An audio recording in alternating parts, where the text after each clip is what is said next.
Hi hello viewers, welcome back to my channel. ಇವತ್ತಿನ ವಿಡಿಯೋದಲ್ಲಿ ನಾವು ಈ ಒಣ ಬಾಂಗುಡೆ ಸಿಗುತ್ತೆ ಅಲ್ವಾ, ಇವಾಗೇನು ಇದರ ಸೀಸನ್ ನಡೀತಾ ಇದೆ. ಕಡಿಮೆ ರೇಟಿಗೆ ಸಿಗುತ್ತೆ. ಇದರ ಸೀಸನ್ ಇಲ್ಲದಾಗ ಸ್ವಲ್ಪ ದುಬಾರಿ ಸಿಗುತ್ತೆ. ಒಂದು 20 ರೂಪಾಯಿಗೆ ಅಥವಾ 50ಕ್ಕೆ 2 ಈ ರೀತಿ ಒಣ ಬಾಂಗುಡೆ ಸಿಗುತ್ತೆ. ಇದು ತುಂಬಾ ಉಪ್ಪುಪ್ಪಾಗಿರುತ್ತೆ. ಇದನ್ನು ಯಾವ ರೀತಿ ನಾವು ಫ್ರೈ ಮಾಡ್ಕೊಳ್ಳೋದು ಅನ್ನೋದನ್ನು ಈ ವಿಡಿಯೋದಲ್ಲಿ ನೋಡೋಣ ಬನ್ನಿ. ತುಂಬಾ ಈಸಿಯಾಗಿ ನಾವು ಇದನ್ನು 15 ದಿನವರೆಗೂ ನಾವು ಸ್ಟೋರ್ ಮಾಡಿ ಇಡ್ಬೋದು. ಈ ರೀತಿ ಫ್ರೈ ಮಾಡಿ ಇಟ್ಕೊಂಡ್ರೆ, ಫಸ್ಟ್ ನಾನು ಇಲ್ಲಿ ಒಂದು ಕಬ್ಬಿಣದ ಹಂಚಿನಲ್ಲಿ ಇದನ್ನು ಚೆನ್ನಾಗಿ ಹುರ್ಕೊಳ್ತಾ ಇದ್ದೀನಿ.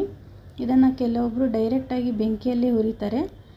ಕಟ್ಟಿಗೆ ಒಲೆ ಇದ್ದರೆ ತುಂಬಾ ಚೆನ್ನಾಗಿ. ಹಾಗಂತ ನಾನು ಈ ಗ್ಯಾಸ್ ಒಲೆ ಇರೋದರಿಂದ ನಾನು ಈ ತವೆಯಲ್ಲಿ ನಾನು ಈ ರೀತಿ ಚೆನ್ನಾಗಿ ಇದನ್ನು ಫ್ರೈನ ಮಾಡ್ಕೊತಾ ಇದ್ದೀನಿ.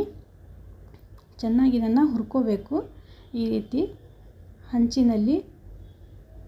ಬೇಕಾದರೆ ನೀವು ಡೈರೆಕ್ಟಾಗಿ ಗ್ಯಾಸ್ ಒಲೆಯಲ್ಲೇ ಕೂಡ ನೀವು ಇದನ್ನು ಹುರ್ಕೋಬೋದು. ನನಗೆ ಈ ರೀತಿ ಹುರ್ಕೊಳ್ತೀನಿ ನಾನು ಆದಷ್ಟು ಈ ರೀತಿ ತವೆಯಲ್ಲಿ. ನೋಡಿ, ಈ ರೀತಿ ಚೆನ್ನಾಗಿ 2 ಸೈಡ್ ಈ ರೀತಿ ಹುರ್ಕೋಬೇಕು. ಬನ್ನಿ, ಇವಾಗ ಇದನ್ನು ಒಂದು ತಟ್ಟೆಯಲ್ಲಿ ಈ ರೀತಿ ತಕ್ಕೊಂಡು ಇದನ್ನು ಮೇಲ್ಗಡೆ ಇದನ್ನು ಈ ರೀತಿ ಇರುತ್ತೆ ಅಲ್ವಾ, ಸ್ವಲ್ಪ ಹುರ್ಕೊಂಡಿದ್ದು ಬ್ಲ್ಯಾಕ್ ಥರ, ಅದನ್ನು ಒಂದು ಸ್ಪೂನಿಂದ ಅಥವಾ ಚಾಕುವಿನಿಂದ ನಾವು ಚೆನ್ನಾಗಿ ಮೇಲ್ಗಡೆ ಸಿಪ್ಪೆನ ಚೆನ್ನಾಗಿ ನಾವು ಕ್ಲೀನ್ ಮಾಡ್ಕೋಬೇಕು ಈ ರೀತಿ. ಹಾಗೆ ಯಾರೆಲ್ಲ ವಿಡಿಯೋ ನೋಡ್ತಾ ಇದ್ದೀರಾ, ಪ್ಲೀಸ್ ಒಂದು ವಿಡಿಯೋಗೆ ಲೈಕ್ ಕೊಡೋದನ್ನು ಮರಿಬೇಡಿ. ಹೊಸಬ್ರು ನಮ್ಮ ಚಾನಲ್ನ ನೋಡ್ತಾ ಇದ್ದರೆ ಪ್ಲೀಸ್ ನಮ್ಮ ಚಾನಲ್ಗೆ ಸಬ್ಸ್ಕ್ರೈಬ್ ಆಗಿ ಬೆಲ್ ಐಕನ್ನ ಆನ್ ಮಾಡ್ಕೊಳ್ಳಿ. ನಾನು ಹಾಕೋ ಪ್ರತಿಯೊಂದು ವಿಡಿಯೋ ಕೂಡ ನೀವು ನೋಡ್ಬೋದು.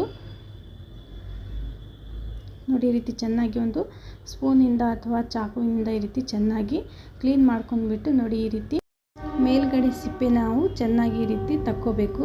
ನೋಡಿ ಯಾವ ರೀತಿ ಇವಾಗ ಬರ್ತಾ ಇದೆ ಅಂತ. ಇದನ್ನು ನಾವು ಕ್ಲೀನಾಗಿ ತಕ್ಕೋಬೇಕು. ಮೇಲ್ಗಡೆ ಈ ರೀತಿ ಏನಾದರೂ ಸಿಪ್ಪೆ ಥರ ಇದ್ದರೆ ಅದನ್ನು ಈ ರೀತಿ ಚೆನ್ನಾಗಿ ಕ್ಲೀನ್ ಮಾಡ್ಕೊಳ್ಳಿ. ಇದು ಅನ್ನಕ್ಕೆ ಹಾಗೆ ಜೋಳದ ರೊಟ್ಟಿಗೆ ತುಂಬಾ ಚೆನ್ನಾಗಿ ಬರುತ್ತೆ. ನೀವೇನಾದರೂ ಈ ರೀತಿ ಮಾರ್ಕೆಟಿಂದ ತಂದಿದ್ರೆ ಈ ರೀತಿ ಕ್ಲೀನ್ ಮಾಡಿಬಿಟ್ಟು ನೀವು ಆರಾಮಾಗಿ 15 ದಿವಸ ಆಗೋವರೆಗೂ ಕೂಡ ನೀವು ಸ್ಟೋರ್ ಮಾಡಿ ಇಟ್ಕೋಬೋದು. ನೋಡಿ, ಈ ರೀತಿ ಎಲ್ಲವನ್ನು ನಾನು ಕ್ಲೀನ್ ಮಾಡಿ ತಗೊಂಡಿದ್ದೀನಿ. ಬನ್ನಿ, ಇದಕ್ಕೆ ನಾವು ಸ್ವಲ್ಪ ಅರಿಶಿನ ನಾನು ಹಾಕ್ಕೊತಾ ಇದ್ದೀನಿ. ಹಾಗೆ ಒಂದು ಸ್ವಲ್ಪ ಖಾರದ ಪುಡಿನ ಹಾಕ್ಕೊತಾ ಇದ್ದೀನಿ.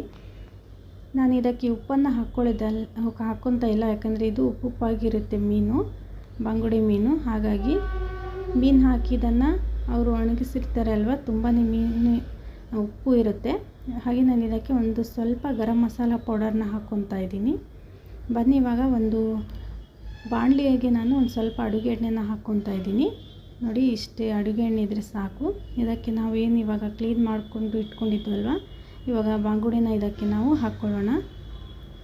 ಈ ರೀತಿ ಹಾಕಿದ ಮೇಲೆ ನಿಧಾನವಾಗಿ ಒಂದು ಸ್ಪೂನಿಂದ ಚೆನ್ನಾಗಿ ತಿರುಗಿಸಿ, ನಿಧಾನವಾಗಿ, ಇಲ್ಲಾಂದರೆ ಒಡೆದೋಗ್ಬಿಡುತ್ತೆ. ಚೆನ್ನಾಗಿ ಈ ರೀತಿ ಎಣ್ಣೆಯಲ್ಲಿ ಫ್ರೈ ಮಾಡಿದರೆ ನೀವು ಆರಾಮಾಗಿ ಸ್ಟೋರ್ ಮಾಡಿ ಕೂಡ ಇಟ್ಕೋಬೋದು. ಅನ್ನ ಸಾರಿಗೆ ರೊಟ್ಟಿಗೆ ಅಂತ ತುಂಬಾ ಚೆನ್ನಾಗಿ ಇಷ್ಟಪಟ್ಟು ತಿಂತಾರೆ ಎಲ್ಲರೂ. ಹಾಗೆ ನಮ್ಮ ವಿಡಿಯೋ ನಿಮ್ಗೆ ಹೇಗೆ ಅನ್ನಿಸ್ತು ಅನ್ನೋದನ್ನು ಕಾಮೆಂಟ್ ಬಾಕ್ಸಲ್ಲಿ ಹಾಕೋದನ್ನು ಮರಿಬೇಡಿ. ನಿಮ್ಮ ಅನಿಸಿಕೆ ಅಭಿಪ್ರಾಯ ಏನೇ ಇದ್ದರೂ ಕೂಡ ಕಾಮೆಂಟ್ ಬಾಕ್ಸಲ್ಲಿ ಹಾಕಿ. ನೋಡಿ, ಈ ರೀತಿ ಎಣ್ಣೆಯಲ್ಲಿ ಚೆನ್ನಾಗಿ ಒಂದು ಸ್ವಲ್ಪ ಚಟಪಟ ಅನ್ನೋವರೆಗೂ ಈ ರೀತಿ ಫ್ರೈ ಮಾಡಿಕೊಂಡ್ರೆ ತುಂಬಾ ಚೆನ್ನಾಗಿ ಬರುತ್ತೆ ಟೇಸ್ಟು. ನಾವು ಇದೇ ರೀತಿ ಸ್ಟೋರ್ ಮಾಡಿ ಇಟ್ಕೊಳ್ಳೋದು. ಒಬ್ಬೊಬ್ಬರು ಒಂದೊಂದು ವಿಧವಾಗಿ ಈ ರೀತಿ ಮಾಡ್ಕೊತಾರೆ. ನಾವು ಈ ರೀತಿ ಮಾಡ್ಕೊಂಡ್ಬಿಟ್ಟು ಆರಾಮಾಗಿ 15 ದಿವಸ ಸ್ಟೋರ್ ಮಾಡಿ ಇಟ್ಕೊತೀವಿ. ಹಾಗೆ ನಮ್ಮ ವಿಡಿಯೋ ನಿಮ್ಗೆ ಇಷ್ಟ ಆಗಿದೆ ಅಂದ್ಕೊಂಡು ನಾನು ಮತ್ತೆ ಮುಂದೆ ಹೊಸ ವಿಡಿಯೋದೊಂದಿಗೆ ಭೇಟಿ ಆಗ್ತೇನೆ. ವಿಡಿಯೋ ನೋಡಿದ್ದಕ್ಕಾಗಿ ಧನ್ಯವಾದಗಳು ಫ್ರೆಂಡ್ಸ್. Thanks for watching.